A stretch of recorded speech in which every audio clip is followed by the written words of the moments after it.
Well, our big focus, peace talks between Russia and Ukraine remain up in the air as President Vladimir Putin is notably absent from Russia's in-person delegation list. And US leader Donald Trump, he has announced he will no longer go to the Turkey summit either. A US official said that Mr. Trump would no longer join the talks in Istanbul, having previously toyed with the idea of going if Putin was attending.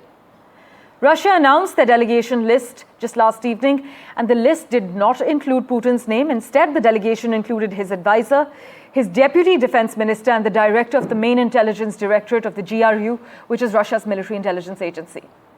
On the other hand, Ukraine's President Volodymyr Zelensky, his advisor, has made it clear that the leader would not meet any representative of Russia in Turkey except the Kremlin leader. We have a reaction from the US president lined up for you. Listen in. What happens on Thursday if President Putin doesn't show up in Turkey for the talks with Ukraine? What will you do? Well, I don't know if he's showing up. I know he would like me to be there. And that's a possibility. If we could end the war, I'd be thinking about that. Now, tomorrow, we're all booked out, you understand, and we're all set. But you'd go if he goes? Go UAE tomorrow. And so we have a very full situation. Now, that doesn't mean I wouldn't do it to save a lot of lives and come back. But, yeah, I think they're thinking about something. I don't know that he would be there if I'm not there. We're going to find out. Parker's going, and Parker's been very effective. My colleague Gauri Dwivedi has been tracking the finer developments for us. She joins us live at the moment. Gauri, as we're given to understand, Vladimir Putin is skipping the peace talks in Istanbul. As the Kremlin says, it's too early to predict the outcome of talks. So can we really be optimistic about what happens in Istanbul today? Parmeshwar, one needs to be very measured in terms of tempering expectations from this meeting. Yes, it is taking place after the 3-year-long grinding war continues. But it also comes at a time when all sides, and when I say all, there are 3 sides to this, US, Russia, Ukraine. All 3 of them are actually pretty much playing on political brinkmanship, so to say. So to that extent, all sides expect limited outcomes of it. But one cannot miss the fact that this is the first such possibility of some sort of a ceasefire, some sort of a broad peace agreement that could eventually come into effect. The fact that it's not a heads of state level meeting does mean that the outcomes could be limited. But the fact that they are talking for the first time in 3 years also indicate that there is some possibility of give and take. As far as why this has come down from the heads of state to the level of delegation, as I said, there is political brinkmanship that both sides are playing. Russia is very clear that they would probably like to come on the table. Putin would like to come on the table when the military leverage is significant and he speaks from a greater position of strength. As far as US is concerned, President Trump did, in fact, met out a heavy blow to Russia, given the fact that he's normalized ties with the Syrian president, effectively cutting Russia's deep interests and stakes in that entire region. So that allows him to probably come to the table at a later point of time with more leverage. As far as Ukraine is concerned, well, you can blame President Trump for being blunt, but sometimes he's effective. When he said that he has no cards on the table, President Zelensky does have limited leverage right now, except for probably expecting that this could eventually lead to some sort of a peace roadmap. How that will come, how soon that will come, Parmeshwar, is very difficult to say at this stage. Right, Gauri, thank you so much for joining us with those details. We will, of course, revert to you for regular updates. As Gauri is highlighting, there is some possibility of give and take. We'll, of course, keep an eye on all the developments in Istanbul. For now, let's turn our attention. Well, following the Pahalgam attack, India is petitioning the UNSC Sanctions Committee to designate the Resistance Front, TRF, as a terrorist organization. An Indian team is presenting evidence of Pakistan's involvement in terrorism, specifically TRF's role in the April 22nd attack that killed 26 civilians. Pakistan, with China's support, has previously shielded TRF from UNSC condemnation. But TRF has emerged as an offshoot of Lashkar-e-Toiba after Article 370 was abrogated in Jammu and Kashmir in 2019.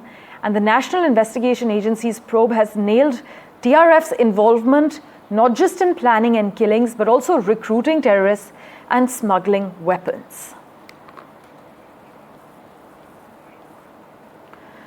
And meanwhile, amid calls for boycotting travel to Turkey and Azerbaijan, flight bookings to these two nations have dropped by 60% in the last 1 week, and cancellations have surged to 250%, believe it or not. This is what Make My Trip has confirmed to NDTV.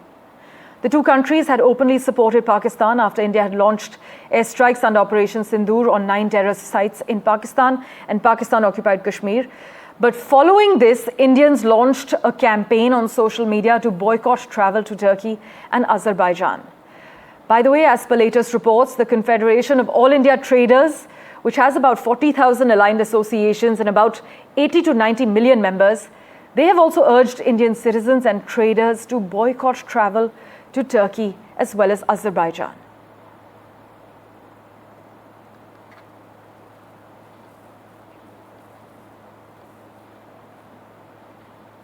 Also, if the Indo-Pak crossfires had taken the steam out of travel plans in the peak summer vacation, the ceasefire has brought some revival.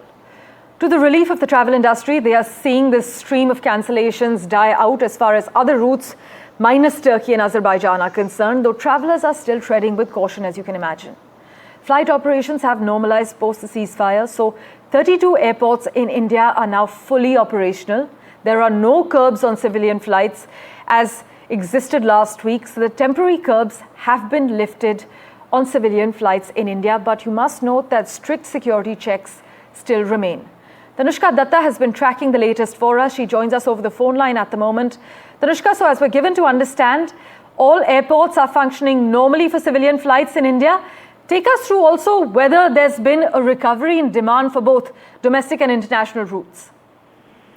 Parmeshwar, the demand is picking up. Of course, there are still anxieties. There's a mix of precaution and normalcy that is at this point. Passengers and airlines both are trying to strike a balance with respect to it. Even the ministry, with the Union Minister for Civil Aviation, Ram Mohan Naidu, chairing these important meetings back-to-back over the course of the past 2 days with the DGCA, the Airport Authority Chairman, the air traffic control teams as well. So they've also been having their own discussions with respect to how can a swift rerouting be managed to ensure seamless transition at this point back to normalcy, because reopening of 32 airports across the country is not an overnight matter. As far as airlines individually are concerned, as of yesterday and day before yesterday, Indigo and Air India were maintaining, not operating out of certain routes in northern and western regions of our country, such as that of Jammu, Chandigarh, Srinagar, Leh, Amritsar. But from today onwards, Indigo has also put it out in one of its advisories that they are going to begin with their services and restart their services even at these airports. As always, Tanushka, thank you so much for joining us with the latest. In other crucial news, in a big reveal, the government of India has said that the Indian Air Force had successfully jammed Chinese air defense systems that Pakistan had installed all along its border and line of control with India. In another significant revelation, India has said that it's carried out its mission in under 23 minutes, showing India's defense superiority over the terror-sponsoring nation. Vishnu Shom joins you with further details. Fresh details have emerged on the nature of the Indian airstrikes on Pakistani targets. These are, of course, the attacks which took place after India's initial attacks on terror training centers. The new information suggests that the operations against Pakistani air bases and air defense facilities was over in a period of approximately 23 minutes. And within this time, the Indian strikes were able to go through because Chinese-made air defense systems of the Pakistani armed forces had been jammed effectively by Indian armed forces. The press release by the government also speaks about the nature of the weapons which were used. Several Indian weapon systems were used both in the offensive and the defensive operations. There is a widespread belief in India that the reason Pakistan came to the ceasefire table was the success and the weight of India's strikes on a number of Pakistani air bases. Vishnu Shom for NDTV.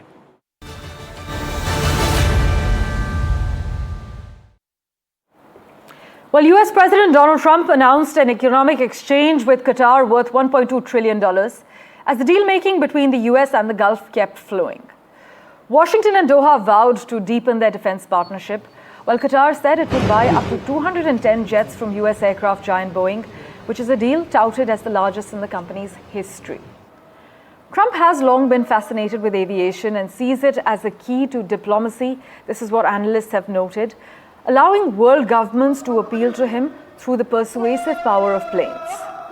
That tendency is perhaps most evidenced by Qatar offering Trump that luxury jet for use as Air Force One, a gift the president has endorsed despite growing bipartisan scrutiny. But the US president also met with Syria's new leader and said Washington would consider normalizing relations with Syria. That sit-down reflected the remarkable rise of President Ahmed al-Shara, who years ago was wanted by the United States over al-Qaeda ties.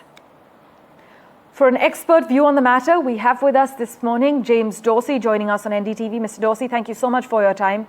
How should we interpret President Trump's historic meeting with Ahmed al-Shara, given that just months ago the US had actually listed him as linked to a terrorist organization? The United States still lists him as linked to a terrorist organization. Fact of the matter is that the designation was maintained, even though over the last decade we've seen progressively Ahmed al-Shara and his Hayat Tahrir al-Sham rebel group move away from jihadist positions. In December, they toppled former Syrian President Bashar al-Assad, and it's been clear since then that the new government in Syria is trying to rebuild or build a relationship with the United States. That was something that the Gulf states, particularly Saudi Arabia and the United Arab Emirates and Qatar, favored. And I think that was made very clear to Trump during his visit to the Gulf. Also, Mr. Dorsey, we're hearing of this $96 billion aircraft deal that's been announced. Would you say this is transactional diplomacy, masking deeper military or energy ambitions between Doha and Washington?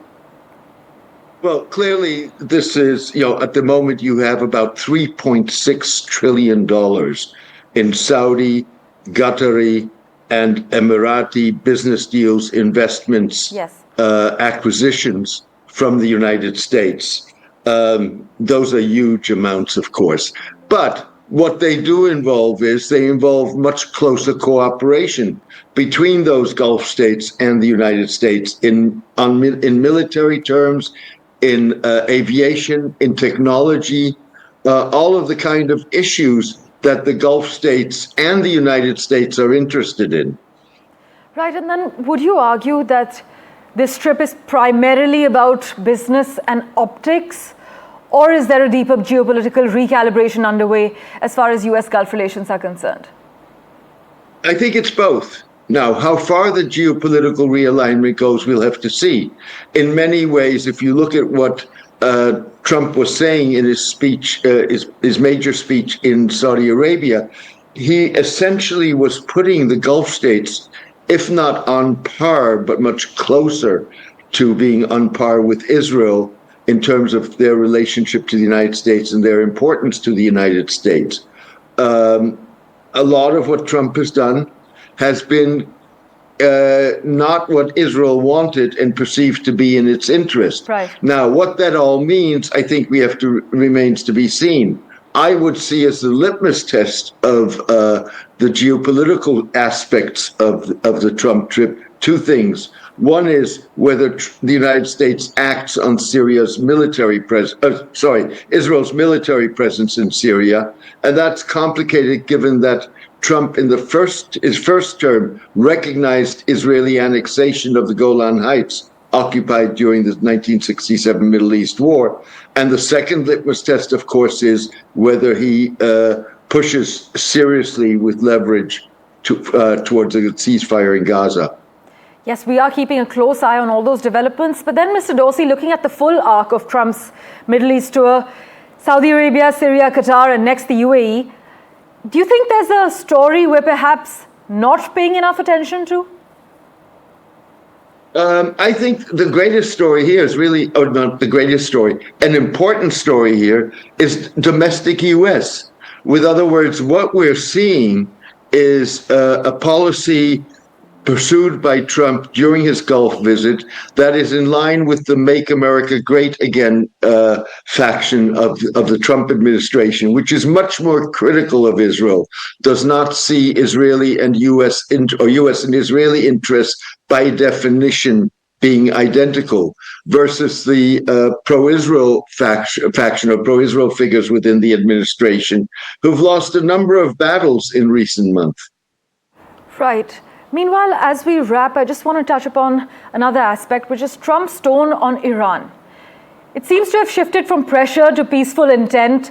Would you say this is diplomatic posturing, or do you see some real movement towards de-escalation? Well, I think that that Trump, like Iran, wants to avoid a military conflagration. Right. The question really is at what price?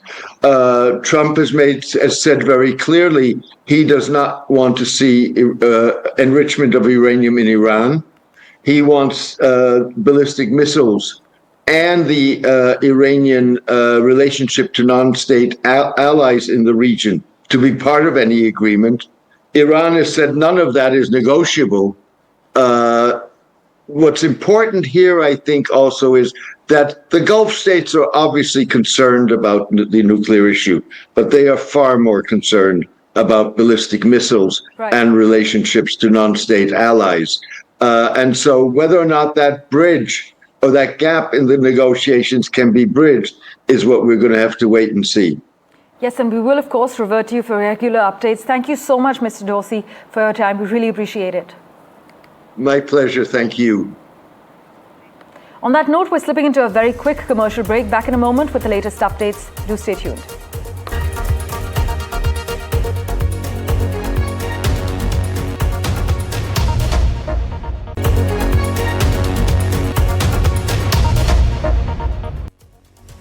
Well, Israeli military strikes have killed at least 80 Palestinians across the Gaza Strip on Wednesday in an intensification of the bombardment as US President Donald Trump visits the Middle East. Medics have said that most of the dead, including women and children, were killed in a barrage of Israeli airstrikes on houses in the Jabalia area of northern Gaza.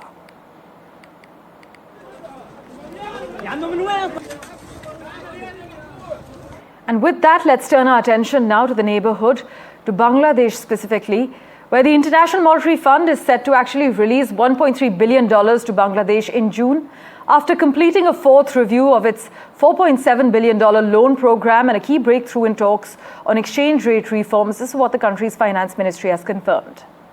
The funds, covering both the fourth and fifth tranches, had been held up as the IMF had pressed for greater exchange rate flexibility, particularly the adoption of a crawling peg mechanism. Well, let's switch tracks now. Tech giant Apple has agreed to pay $95 million to settle a class action lawsuit involving Siri voice assistant. You know, earlier this year, Apple had agreed to pay $95 million to settle a 2019 lawsuit accusing the tech company of deploying its virtual assistant Siri to eavesdrop on people using its iPhones as well as other devices. But the settlement stems from accusations that Siri recorded users' private conversations and in some cases passed them on to third-party contractors for evaluation.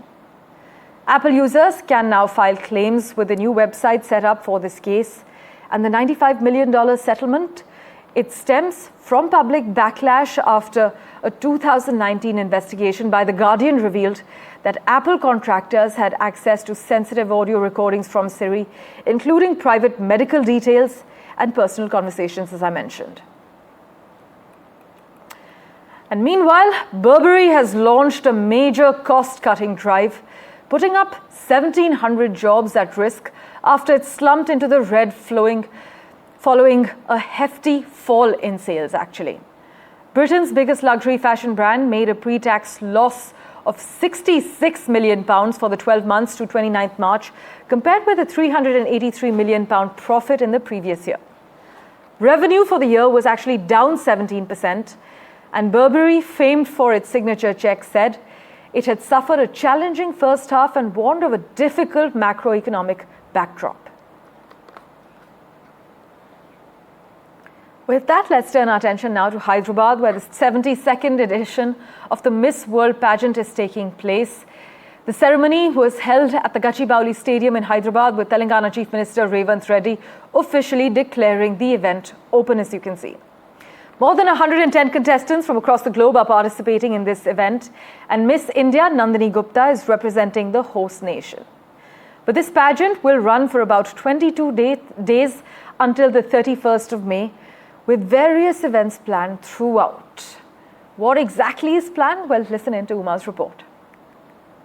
So Telangana is sparkling with beauties from 109 countries, of course all of them contestants for the 72nd Miss World Beauty Pageant, and that is going to be held on the 31st is the finale. But before that, Telangana wants to use this opportunity to showcase the state on the international stage, and with the tagline Telangana Zarur Aana. That's the reason why they have curated multiple events across the state. At the Charminar, it was the traditional Marfa band that welcomed all these beauties from across the world, and global style and glamour was shaking hands with history and culture as a heritage walk was organized for the beauty.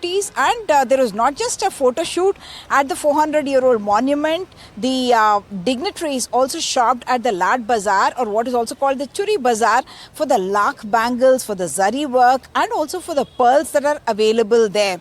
The beauties also have gone to explore the Kakatiya landmarks, and for that the entourage has been split into groups, and one group in fact went to what is called as the Ramappa temple, and that's a UNESCO heritage site where all of them went in fact in traditional Indian attire that was designed by Indian designers as well, and there they are being welcomed with traditional dances. And after that, this is these beauties are in fact going to what is also called the Ramappa Fort.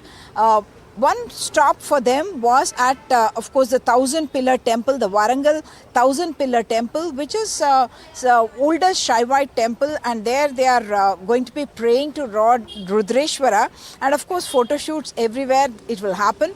And then they are going to be, witnessing what is expected to be a rather stunning performance of the Perini Shiva Tandavam. Well, in other news, Tom Cruise brought the house down at the Cannes Film Festival with the world premiere of Mission Impossible: The Final Reckoning. The film earned a 5-minute standing ovation, largely fueled by Cruise's death-defying stunts and raw on-screen intensity, marking an emotional farewell to the franchise he's headlined for nearly 3 decades.